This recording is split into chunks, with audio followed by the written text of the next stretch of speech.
Hello, and welcome to the 21st BrettCast episode, the sort of podcast where I take my individual segments and throw them into one longer form video that releases a few times a month. Kicking things off is going to be a double dose of gaming talk. First, I'm going to talk about what I think is the best era for the Call of Duty franchise. Second, I'm going to be giving my thoughts on Call of Duty Mobile. Then it's over to movie and TV talk, where I am going to discuss and give my thoughts on the movie Gran Turismo. Wrapping up the episode is going to be Transformers talk, where I'm going to talk about my 10 favorite Transformers figures that I got in 2023. With the intro all done, let's get into it.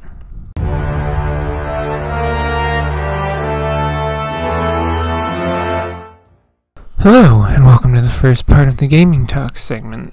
In this part, I'm going to be talking about what I think is the best era of the Call of Duty franchise. Let's get into it. I'm going to start in 2007 with the game that changed it all, Call of Duty 4 Modern Warfare. I don't think I need to say all that much because it's a spectacular game.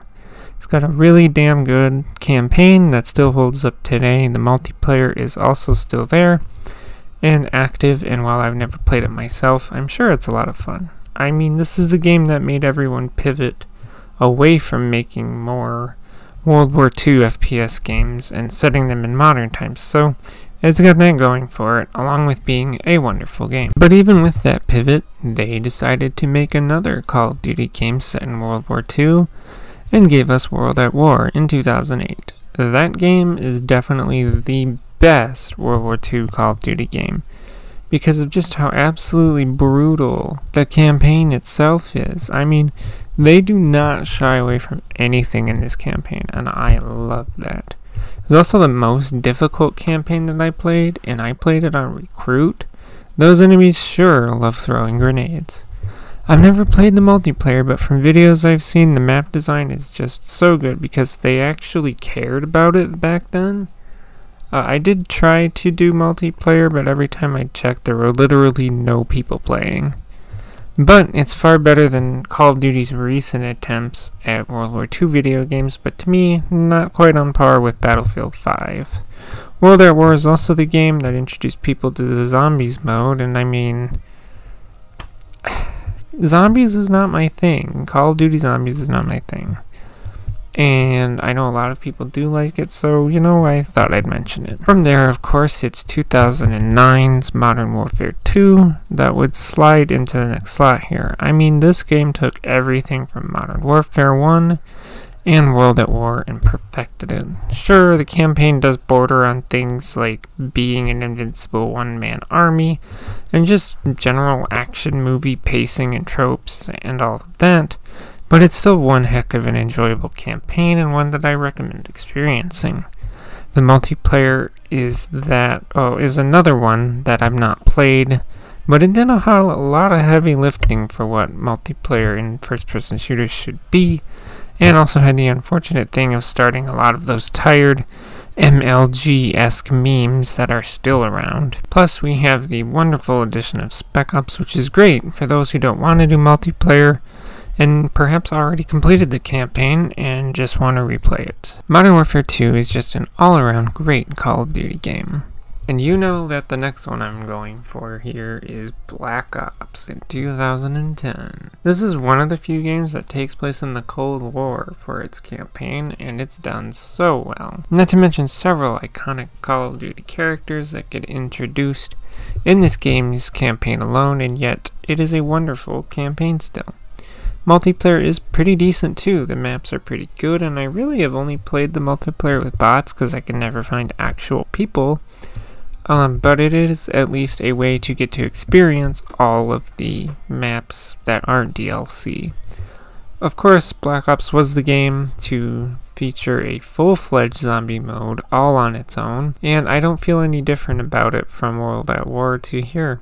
Still just isn't my thing. Now, I know people are going to disagree with me here, but this is, in my opinion, And my opinion says that 2011's Modern Warfare 3 is going to go here because it's probably my personal favorite Call of Duty game still to this day. The campaign is super solid, does a decent enough job wrapping up this Modern Warfare story, but here's the thing. Not only did it give us Spec Ops missions like in Modern Warfare 2, but then they gave us Spec Ops Survival. And I cannot tell you how many hours I have played and enjoyed in that mode. So much that it's kind of the reason why Modern Warfare 3 is my personal favorite Call of Duty game. Plus, we got multiplayer on top of that, which, again, never played it myself, but I'm sure it's extremely fun to play. And this is where things come to a close with 2012's Black Ops 2. It was the first Call of Duty game that went against the traditional campaign, had actual decisions that matter and can make the story splinter off in different ways, and can lead to different endings too. I don't remember how many endings there are, but it was very different from what Call of Duty had done up to this point. It was also the first campaign to be somewhat futuristic, and well, we know where that took the franchise. The multiplayer is pretty decent, with a mix of modern weapons, Cold War-ish weapons, and futuristic weapons. Same for the maps. It makes for a decent multiplayer, like I said. Again, though, zombies just isn't really for me. It is better, I think, than what World at War and Black Ops 1 gave us, but I still can't get into it. I will say, though, that Transit is absolutely stupid, and I hate it. But the zombies mode overall is just meh to me. But you know, that is what I think is the best era of Call of Duty. We have Modern Warfare, World at War, Modern Warfare 2, Black Ops, Modern Warfare 3, and Black Ops 2. And that's the time when Call of Duty was at its best. Part of me wanted to include Advanced Warfare because I personally enjoyed that game's campaign and multiplayer, but not enough to actually include it, and there's no way I was going to add World War II here, because that game isn't very good. But that's going to do it for this part, so let's move on.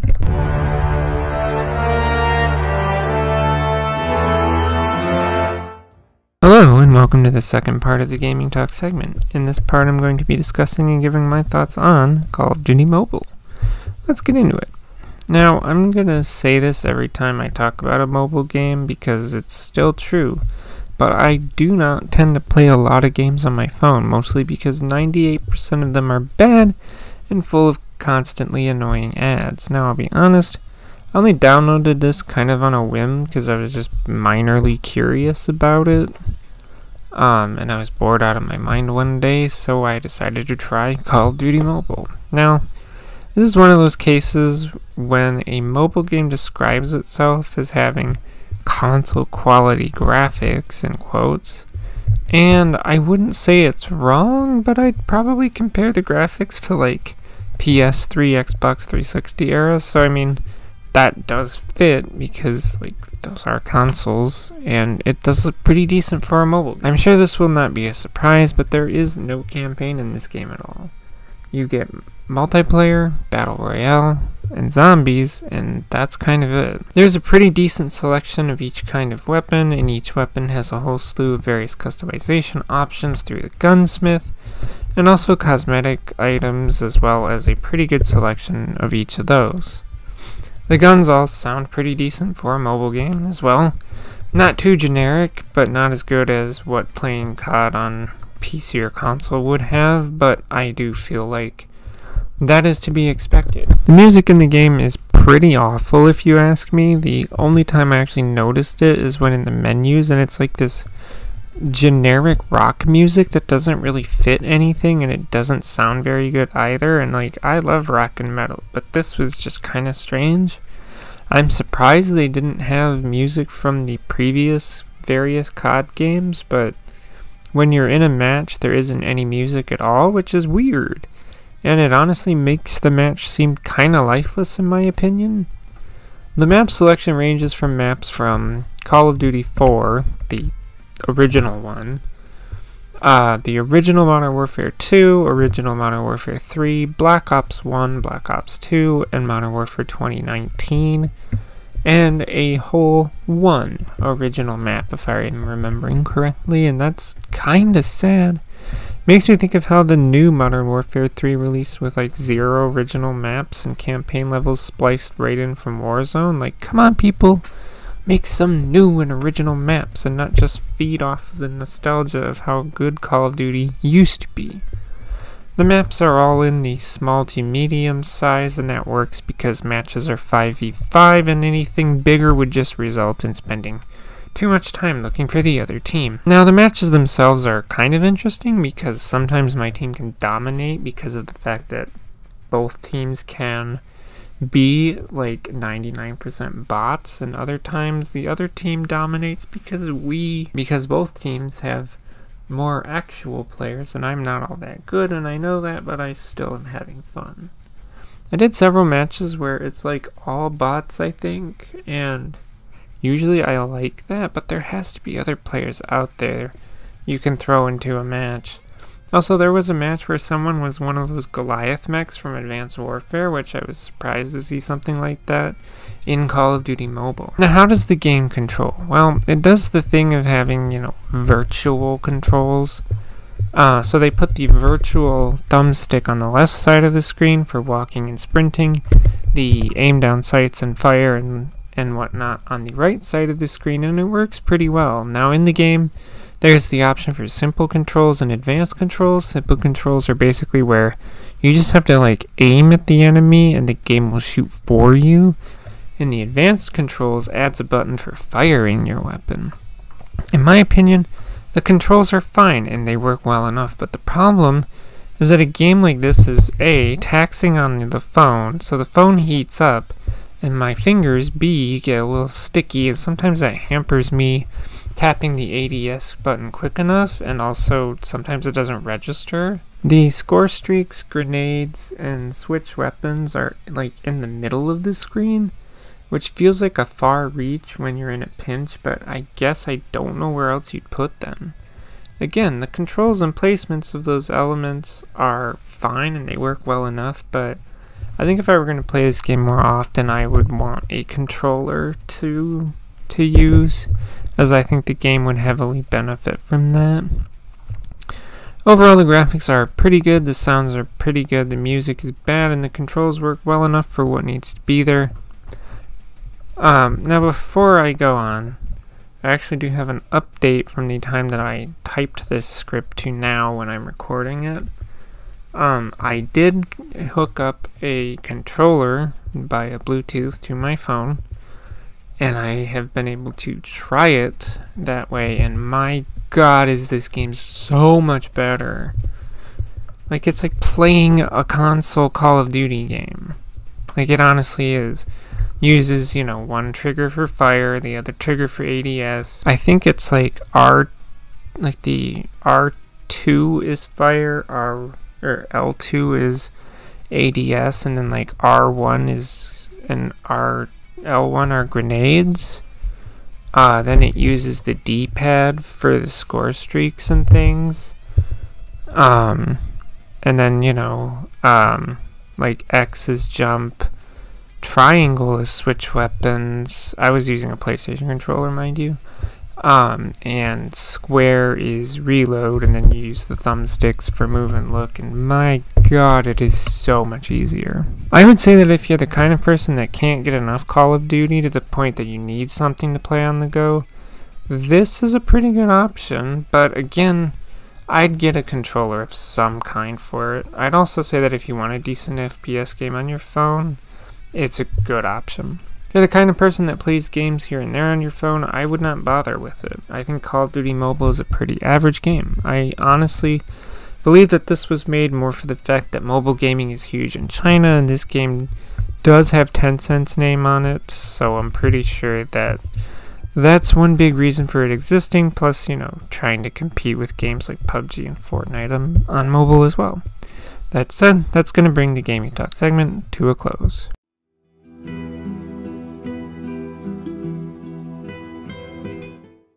Hello, and welcome to the Movie and TV Talk segment. In this segment, I'm going to be discussing and giving my thoughts on the movie Gran Turismo, Remember, there will be spoilers, so let's get into it. So, this movie is certainly something, because it's not a movie based on a video game like Uncharted or The Last of Us is. To me, this is a movie that happens to feature a video game in it, and I think that's something that makes this movie a lot different from other movies that are in fact based on video games. Anyway, I guess I should at least try to give you the basics of what this movie is about. The movie begins with a quick bit about how the Gran Turismo games came about, which is a nice touch, I guess. Then we get introduced to our main character, John, I don't know how to say his name. John's dream and passion is racing and loves it so much he got himself one of those expensive racing wheel setups and has a stack of like every Gran Turismo game that's available. However, John's home life isn't all that great because his father is kind of a dick because he doesn't support what John wants to do in life, but is more than capable with supporting the brother since he likes sports and their dad used to do professional sports stuff, and that's not really fair to John, but that's his home life. Eventually, we're introduced to Danny Moore, who is a marketing guy for Nissan. He's in Japan to present the idea of a competition where they take the best Gran Turismo drivers and put them through training, and whoever makes it out of training will be a driver for Nissan. The people that he is presenting to decide to go for it as long as Danny can find a chief engineer to train the group and make sure that everything goes safely. He gets a guy, and we're introduced to Jack Salter, who at the time is the chief engineer for Kappa Racing Group, and he hates it because the drivers of Kappa Racing Group are some rich assholes who don't listen to him, so he decides to train this group for Nissan. John and his brother decide to go hang with some friends. Some of them get drunk, but not John, because, he's the designated driver. Now, them and their friends are in two cars, and a cop pulls them both over, but is only investigating the car behind John and his brother, but for some reason, instead of just chilling like he was, John goes into racer brain and does some fancy maneuvering, and ends up losing the cops. But their dad is waiting for them when they get home, and John takes the fall. His dad makes him work at a rail yard, and John thinks it's because one of the side mirrors got broken on the car, but it's because his dad wants John to learn what happens to people when they don't have a plan in life. Father of the fucking year here. Anyway, John runs off to a gaming cafe because the race to get into GT Academy is taking place in the game. John, of course, wins the race and gets into the academy. There's a lot of people exercising, people doing racing training stuff, and people going home if they don't cut it. They whittle it down to 5 left and have a final race between the 5 remaining, and John is the one who wins the race by 100th of a second. From there, John is now an official racer for Nissan. We get to see his first actual race where he gets thrown off by the Kappa driver and ends up in 27th, followed by a montage of races where John progressively does better and better each time, ultimately achieving 4th place, which is the best yet. John then goes to Japan, to what I am guessing is the HQ of Polyphony Digital, to meet the creator of Gran Turismo games and to officially sign on with Nissan as a professional racer. And then we get the Nürburgring race, where Jean has a big accident that hospitalizes him for a period of time. Not really sure quite how long, to be honest. John has a moment of wanting to give up because his accident caused another driver to actually die, and this is when we get the pep talk from Jack, who explains that he quit racing because of a big accident that caused someone to die, and he doesn't want John to give up because he's going through the same thing. But John pushes on into the final race, the 24 Hours of Le Mans. Danny basically says that if John can win, then that will be some kind of proving for this whole GT Academy thing. Anyway, Jean ends up winning the 24 Hours of Le Mans because of course he does. At this point, the movie is basically over, but we get to see side-by-sides of the movie characters and their real-life counterparts, and even learn that the real Jean was a stunt driver for the actor playing him in the movie. That's pretty cool. So what did I think of the Gran Turismo movie? Well, Let me tell you first that it gets really annoying how much Jack and the other characters basically tell people in the movie that this isn't a game, it's real life, and I really wish they would cut that out a little bit. However, because of that, I felt that one couldn't make the takeaway that because you can do something in a video game, you can do it in real life. And that's good, because that was something I was mildly concerned about when I saw the trailers for the movie.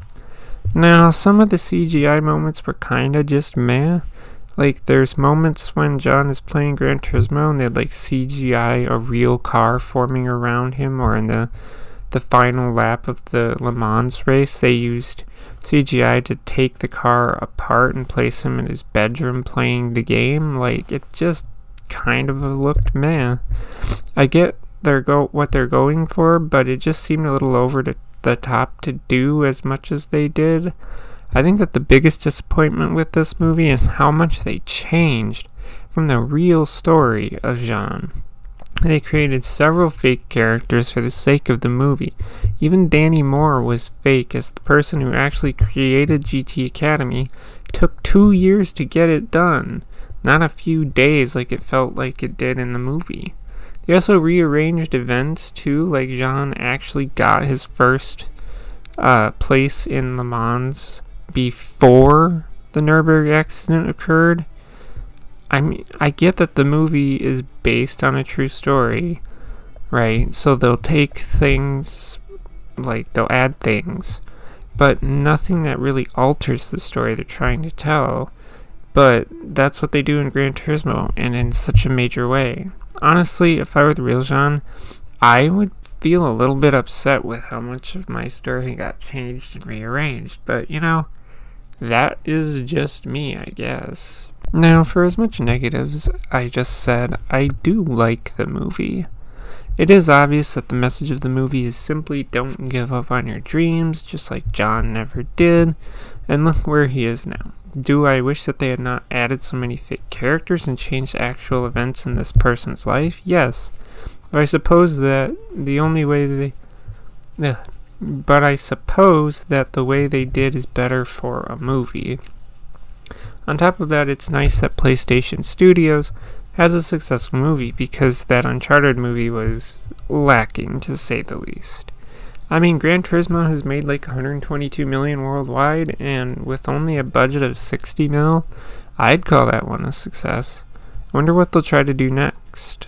I know The Last of Us TV show has been successful, but I don't know, maybe God of War will grace the big screen? Either way, the Gran Turismo movie is a good and enjoyable movie. Personally, I'm not the biggest car person or racing person, but, you know, in terms of like video game stuff, my jam is like Forza 4 and 5. But for movies, like, Gran Turismo kinda has slotted itself, in my opinion, above my liking of the Need for Speed movie, but still doesn't manage to topple Rush. So for me, it's like Rush, Gran Turismo, Need for Speed. But that's going to do it for the movie and TV talk segment.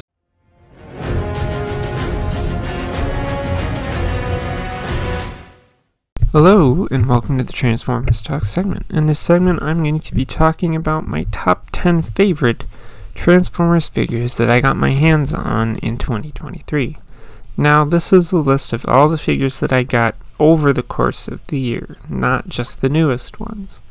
All of the footage in this section will be from my personal reviews of each figure, and now, let's get into it. Number 10 is going to go to two things because they're both very similar, and those are the Jada Metals die-cast 132 scale vehicles of the Rise of the Beast versions of Optimus Prime and Bumblebee.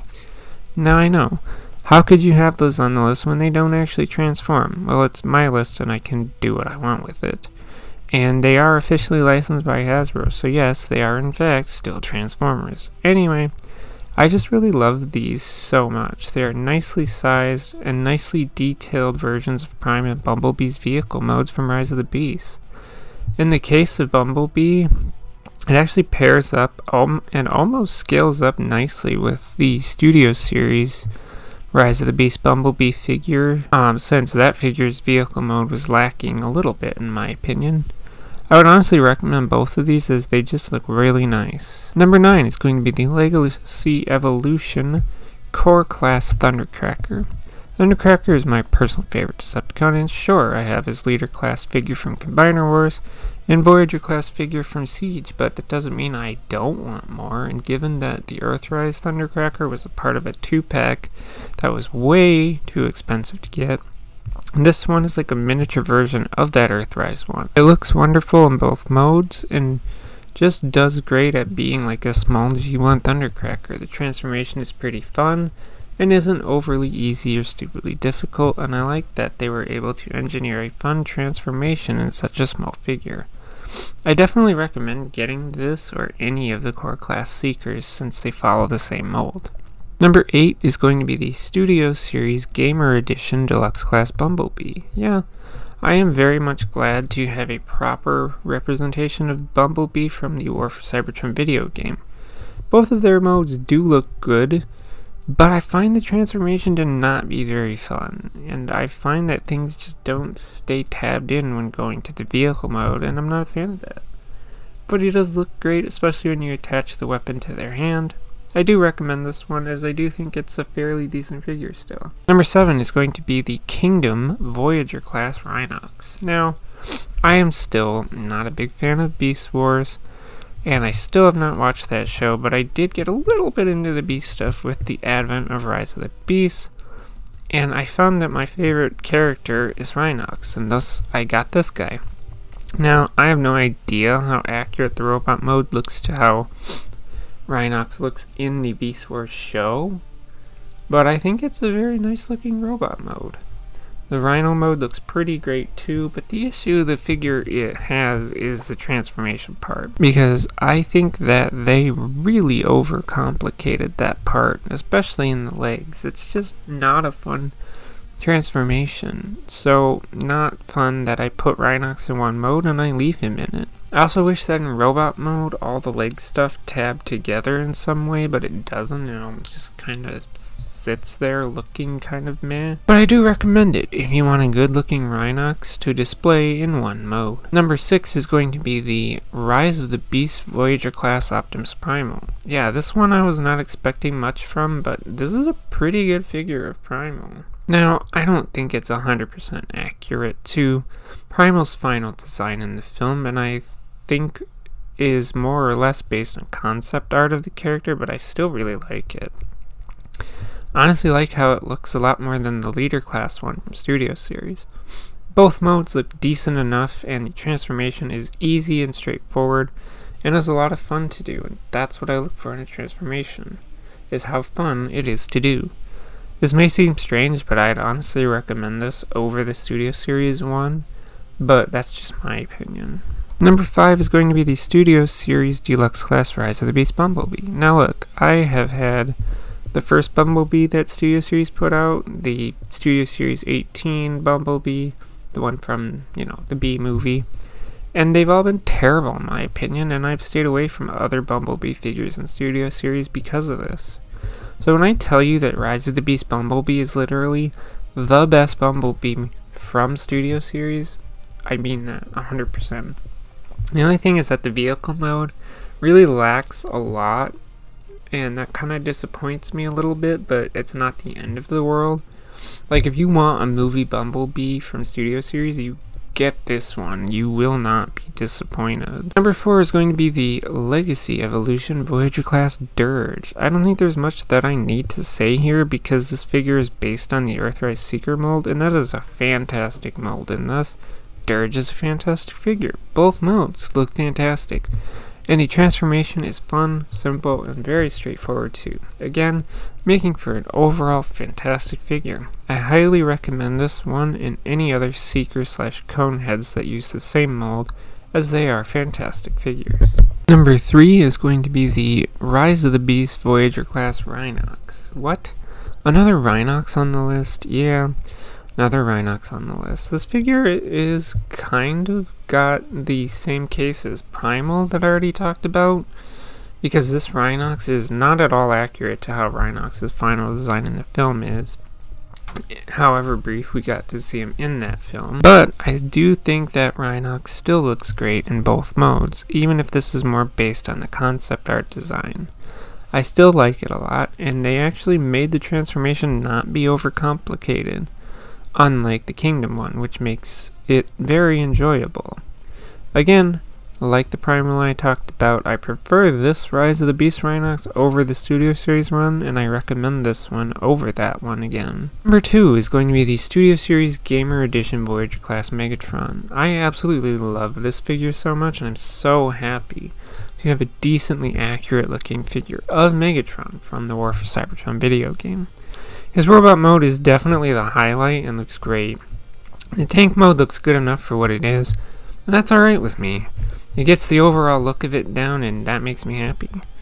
I know that when it comes to this one, people were complaining that the fusion cannon is too small, especially if you compare it to the original War for Cybertron Megatron release, but I don't think it's that much of a detriment to the figure that everyone makes it out to be. I also love the big mace that Megatron has, and how absolutely cool it looks. I can easily recommend this figure. Quick honorable mention that I want to give here before number 1 has to go to the Yellow Park AMK model kit of Rise of the Beast Optimus Prime. This is also a non-transforming figure, but dang does it look awesome. Yes, I know that sort of look is really only achievable in something that doesn't have to be engineered to transform, but I can't help but love how it looks. I do, however, think it's a bit dumb that the weapons for Prime didn't come with Prime and come with one of their other kits, but it's about the only negative I have with it. It's awesome and highly recommended. And number 1 is going to be the Studio Series Gamer Edition Voyager Class Optimus Prime. I was a little bit skeptical about this when I saw the reveal images, but once I got it, that all went away. This version of Prime from the War for Cybertron video game is fantastic in both modes, and really has an enjoyable transformation as well, and that is the perfect combination. They nailed the gun Prime uses in the game, and it looks great attached to the arm. Now sure, the axe isn't 100% accurate, but I still think it's a really nice looking axe. Also, yeah, there are some open areas on the thighs and stuff, but I don't think it takes away from the overall awesome look of the figure. I do highly recommend getting one of these if you can. So there you go, my top 10 favorite Transformer figures that I got in 2023. And that is going to do it for the Transformers Talk segment. That's also going to bring the 21st BrettCast episode to a close. If you have a question or comment, feel free to leave it in the comment section below, and I may answer a question or discuss a comment in a future episode. That's all I've got to say, so thank you for listening, and goodbye.